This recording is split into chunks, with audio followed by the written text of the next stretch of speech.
தாயை விட உயர்ந்த தெய்வம் உலகத்துல இல்லேன்னு நம்ம சொல்றோம். ஆனா மாணிக்க வாசகர் உண்டுன்னு.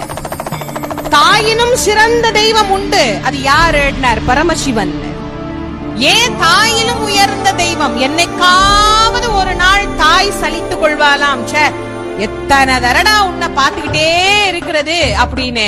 ஆனா எத்தனை பிறவி எடுத்தாலும் எம் பெருமான் சலித்துக் கொள்ளாமல் என்னை ஆட்கொண்டு கொண்டிருக்கிறாரே. அதனால சொல்ல, ஞாயிற்கடையாய் கிடந்த அடியேற்கு தாயிற் சிறந்த தயாவான தத்துவன். அவன் மாசற்ற ஜோதியன், மலர்ந்த மலர்ச்சுடரன், தேசன், தேனார் அமுதன், சிவபுரத்தில் உறைபவன், என் உள்ளத்தில் நிறைந்தவன்.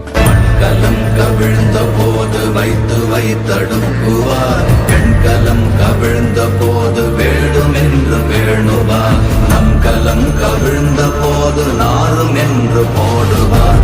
என் கலந்து நின்ற மாயம் என்ன மாயம் ஈச